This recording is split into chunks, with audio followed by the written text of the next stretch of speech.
Assalamu alaikum. Aujourd'hui, ce qu'on va faire, on va faire une petite révision. Ok. On va revoir les instructions des bases de données pour gérer la base de données à travers les fonctions du PHP. Ok. Et aussi, je vais vous donner une vidéo pour vous rappeler comment utiliser des templates depuis Internet. Ok. Donc, je vais vous donner ce lien. Alors, ce qu'on va faire tout d'abord, donc vous arrivez à voir le PowerPoint. Check. Oui. Oui. Il est en plein écran d'abord? Oui. Très bien. Alors, comme vous le savez, alors les bases de données, c'est très important pour les sites web dynamiques, ok, ou aussi pour les applications. Donc, l'avantage, c'est que vous pouvez même créer des applications mobiles et vous pouvez les connecter avec des bases de données, MySQL ou Oracle. D'accord? Donc, les bases de données. Et actuellement, il y a tout un domaine qui s'appelle le Big Data. Ça veut dire même le principe des petites bases de données, il va être dépassé parce que l'humanité, voilà ce qu'on va faire. Attendez. Je vais couper les micros. Voilà. Je vais couper les micros, qu'il n'y a pas de retour. Alors, j'ai dit qu'il y a le big data. Alors, le big data, en fait, c'est l'ensemble de données utilisées par une communauté, par un grand nombre de populations. Vous savez, les 20 dernières années, ça veut dire depuis l'année 2000 jusqu'à aujourd'hui, la quantité des données qui a circulé le monde dépasse toutes les données que l'humanité a connues depuis l'existence de l'homme sur Terre. يعني من تخلق الإنسان حتى العام 2000 المعلومات اللي كانوا تيدوروا في العالم دابا on les a dépassés في هاد 20 سنة الأخيرة. Et pour vous dire que on vit dans un monde où il y a des tonnes et des tonnes de données. Alors personne n'est capable de gérer les données depuis son ordinateur. Alors, donc on utilise quoi actuellement? On utilise de grandes structures pour gérer les données, qu'on appelle les data centers. Vous avez sûrement entendu parler des data centers. Donc, ce sont des villages pleins de serveurs, de matériel, d'équipements informatiques, des matériels de sécurité, et sont des villages qui ont été créés un peu partout dans le monde, hein, et qui font partie de la structure cloud. Alors, lorsque vous enregistrez quelque chose dans le cloud, vous ne savez pas dans quel serveur, dans quelle adresse IP ou dans quel site web c'est enregistré. Ça peut être n'importe où dans le monde parce que les données peuvent être copiées plusieurs fois dans plusieurs machines, dans plusieurs data centers et ils circulent tout le temps. On appelle ça le big data. Alors, le principe de base, ça vient des données qu'on manipule dans les bases de données, dans les SGBD. Et on a, sûrement vous avez vu le langage SQL. C'est un langage qui est très ancien, un langage informatique, donc qui permet de traiter et de gérer les données, hein. Et c'est toujours valable, hein.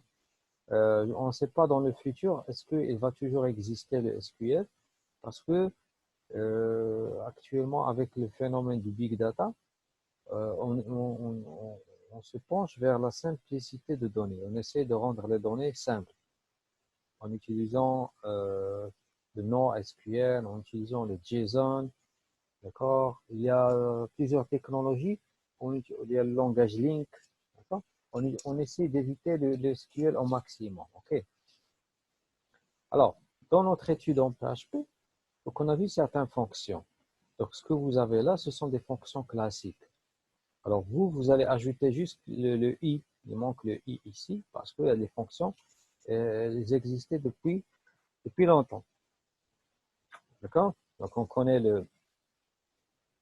normalement les fonctions comme par exemple connect, close. D'accord? Là, vous ouvrez une connexion, vous fermez la connexion. Donc, on a fait ça dans le fichier connexion. D'accord? Donc, pour faire la connexion, on doit préciser des arguments, des paramètres, comme le nom de la base de données, le nom du serveur, comme par exemple le mot de passe, D'accord? Et j'en passe.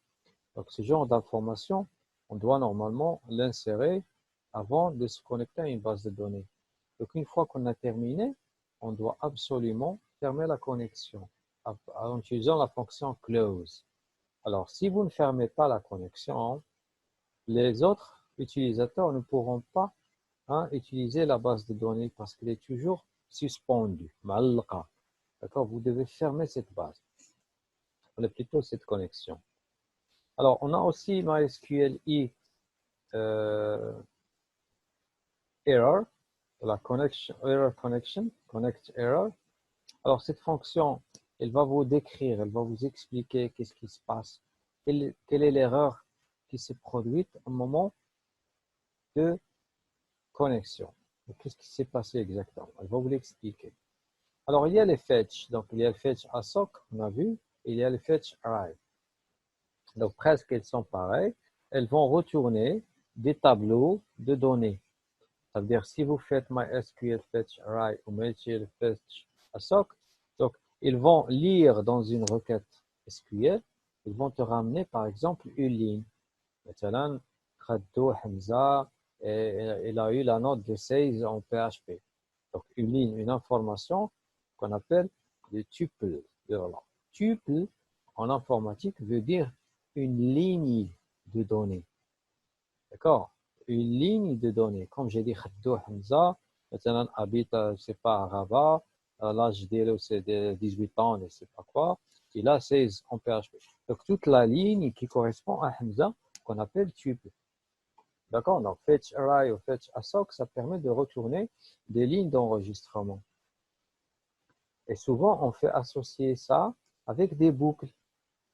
Boucle while, par exemple, parce qu'à chaque fois qu'elle tourne, elle va te ramener une personne de la base de données, une ligne tuple de la base de données. Alors,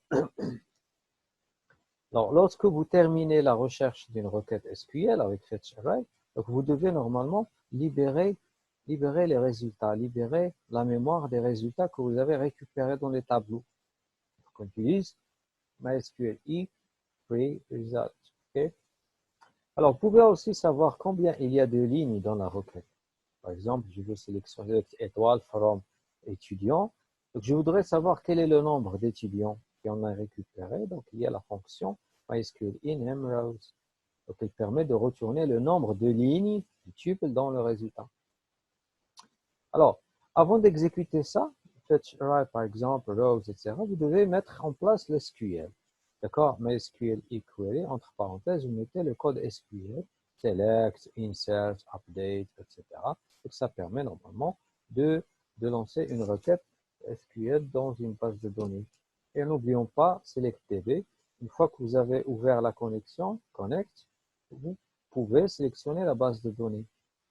D'accord? Dans ce cas-là, vous pouvez choisir une base de données par défaut, si vous voulez utiliser bien sûr cette fonction.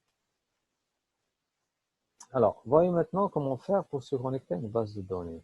D'accord? Alors déjà, on a vu qu'on faisait un fichier où on faisait l'identifiant et on appelait MySQL Connect. Tu mets le nom du serveur, le login, le password et bien sûr, tu viens ici pour sélectionner la base de données appartenante à l'identifiant de la connexion, appartenante à cette connexion qu'on a nommée base. Donc, base, c'est une connexion logique. Ça, c'est connexion physique. Donc, ça veut dire qu'on va se rappeler du nom de la connexion logiquement. D'accord? Alors, ce qu'on a fait dans le TP, dans le projet que vous avez réalisé, CRUD, donc on a fait un fichier qu'on a appelé connexion.php. Okay? Alors, il est connu dans le monde du PHP. Vous pouvez ajouter ça .inc, incorporate, incorporer. C'est-à-dire, ce n'est pas un fichier qui va être exécuté d'une manière autonome, mais il va être incorporé dans un autre fichier, index, par exemple. Vous pouvez utiliser cette instruction. Sinon, si vous trouvez dans un projet, un code particulier, il y a des extensions comme inc, vous allez comprendre que ça permet bien sûr d'inclure le fichier dans un autre fichier. Moujahid Yassine, Jiti, marhaba. Ok. Alors, la suite. Alors, ça, en fait, c'est un code qui permet d'afficher des données de la base. Donc, qu'est-ce qu'il y a dedans? Donc, on a fait la connexion. D'accord? La base de données s'appelle école. On a fait un peu de HTML et on est venu ici faire une requête. Et après, on a exécuté cette requête. MySQL query, on a mis le code. C'est quand vous mettez select, CIN, etc., vous mettez à l'intérieur sans problème, ça peut marcher. Alors, il y a or die. Donc, ça, c'est général. C'est n'importe quel type d'erreur. Ça ressemble bien sûr, à try catch. C'est comme clear catch, OK? Et vous affichez le type d'erreur avec MySQL Connect Error. Donc, ça, on a fait dans le projet. Ensuite, vous récupérez sous forme d'un tableau avec fetch array. D'accord? Il y a le tableau data. Et voilà, donc vous pouvez libérer l'information. D'accord? Donc, l'information, elle est dans le tableau data. Qu'on peut afficher, par exemple, affichez-nous le numéro CIN, parce que dans la requête, on a dit where, where le nom est égal. Donc, il va me ramener le CIN de ce monsieur. Donc, on peut l'afficher, donc c'est déjà récupéré. Remarquez, dès qu'on a récupéré les données, on a pu fermer la requête et fermer la connexion. Et on a gardé les données. Les données, elles sont là, même si on a fermé la connexion. Donc, on les a récupérées dans l'objet data. Là, dans le tableau data. D'accord? Alors, là, on va voir comment afficher les données, toutes les données de la base. Remarquez, select from stagiaire. Dans l'exemple précédent, select CIN from stagiaire where. Donc, on a récupéré une seule ligne. Et là, on va récupérer plusieurs lignes. Alors, la différence, c'est que on va faire la boucle while, début, fin, et à l'intérieur, donc while data, hein, while data, donc data, c'est quoi data? En fait, on récupère à chaque fois une ligne. Fetch array. On récupère une ligne de la requête. À chaque fois, on récupère une ligne. Donc, tant qu'on récupère des lignes, tant qu'on a des lignes pleines, donc la boucle continue de tourner.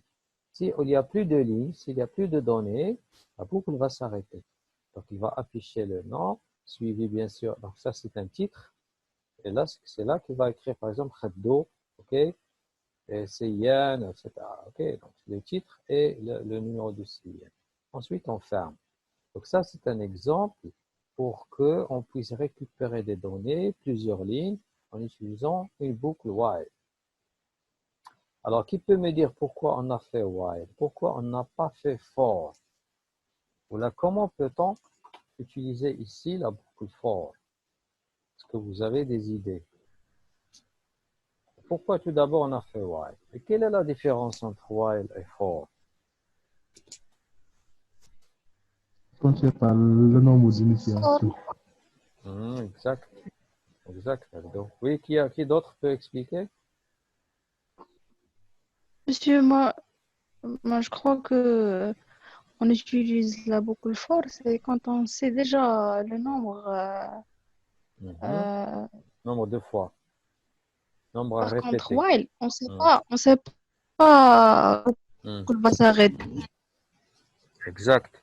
Ça veut dire ici, on ne va pas savoir, est-ce que tout d'abord, la table stagiaire, est-ce qu'elle est pleine? Est-ce qu'elle contient des données ou pas? Peut-être la table stagiaire est vide. Ça veut dire, dès que la boucle va tourner, elle ne va rien trouver, elle va sortir. Tu vois? Par contre, comment peut-on faire la boucle for? Si je vous dis, faire le même exemple, mais cette fois avec la boucle for. Alors, comment vous pouvez avoir le même résultat et avec la boucle for? Rappelez-vous, on a fait là, on a fait cette fonction, remarque, on a expliqué ça. Numbers, le numéro de ligne. Ça veut dire on peut, dans cet exemple, faire for en mettant la condition sur le nombre de lignes. D'accord? For i égale à 0 to la fonction to MySQL in rows.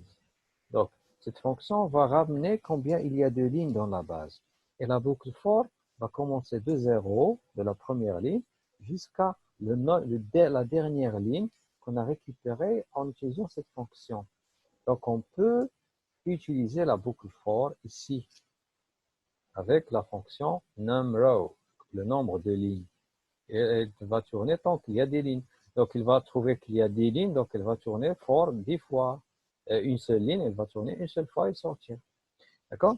Donc, on peut toujours remplacer while par for dans ce cas-là. D'accord? Alors, normalement, dans ce genre de situation, souvent, on utilise une interface graphique. OK? Et des fois, on utilise, là, on n'a fait que récupérer les données. On peut, par exemple, dans l'exemple, remarquez ici, donc ça, c'est la requête, ça, c'est l'exemple. Alors, par exemple, ici, on a select étoile from cn from where post non. Ça veut dire quoi post non? Ça veut dire qu'il y a un formulaire où on a fait une zone de texte avec un nom. On tape le nom et on clique sur le bouton submit. Alors, le code du PHP est toujours là. Donc, il va chercher if is set. If is set, ça veut dire si il est rempli, si le nom a été rempli et a été posté à travers un formulaire. Donc, $post, ça veut dire qu'il y a un formulaire avec la méthode post et une zone de texte à l'intérieur du formulaire qui s'appelle le nom. Donc, vous avez rempli le nom, par exemple, de Khaddo, et vous avez cliqué sur Submit. Alors, automatiquement, le formulaire, il va trouver qu'il y a un nom. Alors, il va lancer ce code. Alors, c'est un forme stagiaire où le nom égale ce que vous avez posté. Donc, il va récupérer le CIN de Hamza et il va normalement exécuter la requête. Le select étoile, il va l'exécuter ici. D'accord? Et bien sûr, il va récupérer les données avec fetch array. Donc, il va récupérer la ligne des résultats. Donc, on ferme tout. Et il va normalement afficher le numéro de la carte de la personne que vous avez demandé. Elle est là. C'est comme par exemple, on va dire, je veux la note de hebdo. Je vais écrire ici hebdo. Donc, il va ramener la note du PHP. La note de hebdo en PHP et il va l'afficher ici. D'accord? Alors, remarquez, sinon, parce qu'il y a un if, sinon. Donc, la variable non n'est pas déclarée. C'est-à-dire, si vous avez exécuté ce code et on n'a pas encore rempli le nom, par exemple, vous avez laissé la zone de texte qui est le nom vide et vous avez cliqué sur le bouton. Alors, comme ça, il ne va pas trouver, il n'y a aucun nom, donc il va dire la variable non n'a pas été déclarée, on n'a pas été remplie. D'accord? Alors, en fait, ça, c'était un petit rappel concernant l'utilisation de la lecture dans une base de données. Alors, donc, je vais vous donner ça et essayer de relire ce texte. D'accord? C'est 1, 2, 3, 4, 5, 6. Donc, il y a 6 slides. Je vais vous donner. Donc, faites une lecture et révisez le projet. C'est bon, oui, Oui, monsieur. monsieur. Ok, alors, je vous remercie. Donc, sur ce, je vous souhaite une bonne fin d'après-midi. Et Merci. portez-vous Merci, bien. monsieur. Merci. Et à la prochaine, Inch'Allah. Inch'Allah. Au revoir. Au revoir tout le monde. Au revoir. Au revoir.